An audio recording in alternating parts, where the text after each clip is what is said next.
and I'm happy to welcome you here to your Nachonga Lillian channel. And today I have a guest who is going to talk about his life struggles. He has struggled from his family and then went to his auntie's family thinking that things will work better for him, not knowing that he was going to hell. And I'm going to welcome him today. Please encourage him, comment, give him emotional support and any support that you can. Welcome, Herman.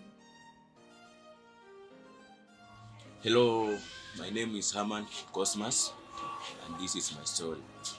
So I was born here in Nairobi, in a place called Wiru. I lived there for 3 years with my mom, my dad, and my other 3 siblings. We are a family of 5 siblings, though the one was not born yet before we located. So after 3 years, life became hard. My dad was fired on his job, so we could not manage to cater for our life here in Nairobi. So we had to relocate back to our home in Busia, where we had to stay for a living. We stayed there for a period of 2 years, 3 years, when our last born came as my sister. Now we are a sibling. We are 5 siblings. So in that process, because my dad was jobless, my mom was jobless, life became tough. My dad had to look for another job. He found a job in Bungoma in a company called Webuye Pen Papers, a company that used to manufacture books. So again, he had to relocate and go back to Bungoma and leave us with my mom in our home place. Life was not that easy. My mom decided to start cooking local brew, which we call changa in our local language. It's a very, very good brew, though it's local. So as you know, local brew is not legal. It's something that is very illegal and very unwanted in the country. This means he had to go beyond the expectation. He had to go rough with the legal team. She used to be in a bad side with the police. She could cook the local brew. The authority, because it was against it, could come and chase her, arrest her. So it became very tough for her also, because she could use the money that she had found in the process of selling local brew. Again, she could bail herself from the sale. So it was not a job. It was not even paying. So she sat down and see this not paying off. She decided to venture into farming, where she could go and farm beans, cassava, maize. But now the piece of land was not that big. She could not plant many that could manage to cater for our school fees, for food, and all other those needs that a human being may want. Life again became tough because my dad was not sending anything where he was. We assumed that he had married another wife, of which it was not true. It was very false. So my dad also was struggling back in Webuye. The company fired him. He had to come back to our village. So he joined my mom doing farming. Life was not easy though, but they could just manage. Parents, how they make sure they work hard to make sure that their children are not hungry. So they tried, by the way, they tried their best, but things were not working because now we are 5 siblings, 5 children. We are all in school. You see, they needed to cater for school fees, for uniform. I remember this a time I had a uniform. I had a short, a very torn short that it was not nice. I don't want to talk about it, but we used to wear torn uniforms. You cannot sit down because you are uniform. Back here, there's nothing that can help you to sit down. So my mom decided to relocate. In Uganda, she started doing farming where her sister lives.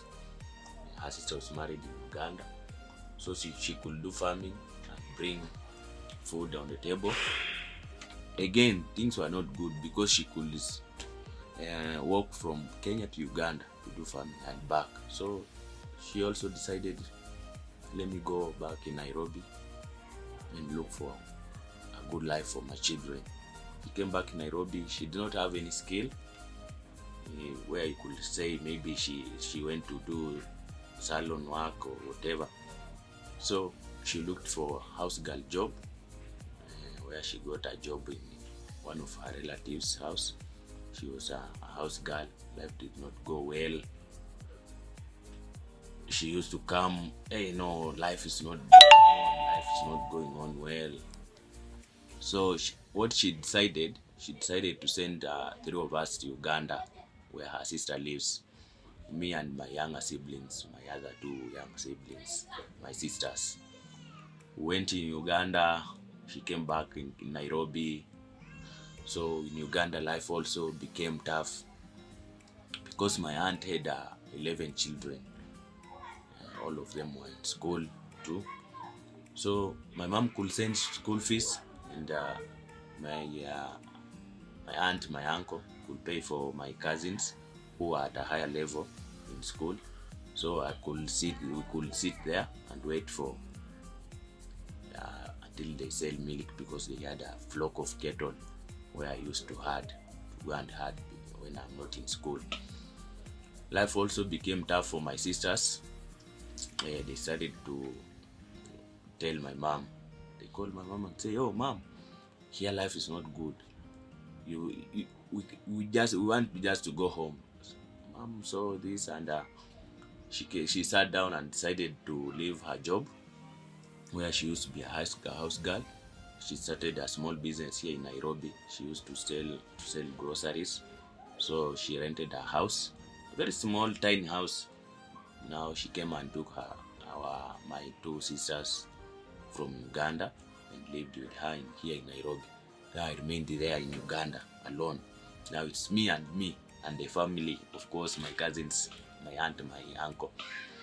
So I could not go to school for a month, for 2 weeks. Just herding, milking kettles. No, I used to go to school. By the way, I was very, very brave. I can tell you, I was very, very brave, because despite that I was not going to school, my primary level in Uganda was number 1. I passed well. I went to high school, Uganda, where I schooled until Form 3. That's our secondary level. Now I was going to Form 4.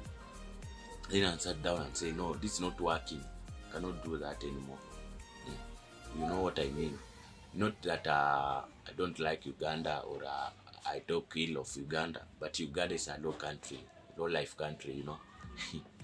When you compare to Kenya is like America or United States of America or United Kingdom to Ugandans. We used to call it Maju. So I sat down and said, no, I need to come back and redeem my life. I need to come back to Kenya. I cycled, by the way, from Uganda. I had a bicycle from Uganda to Kenya. My bicycle had a problem in the middle of the journey. So I had to foot with my bicycle to Kenya. When I came back to Kenya, found my mom. Not my mom was now in Nairobi. I found my dad, found my other uncles. I told them about my issue and how I have decided to come and school here back in Kenya. They were not happy with it. Even my dad could not be happy about it. Some of my uncles, which I cannot mention them for security purposes, of course, say that I have ruined my life. So what I just remained with is just to wait and die. Now, I tried to say, okay, if that's all, no problem. But now there's an aunt of mine who said, no, we'll help you. We'll help you locate a school. I talked to my mom. My mom was good.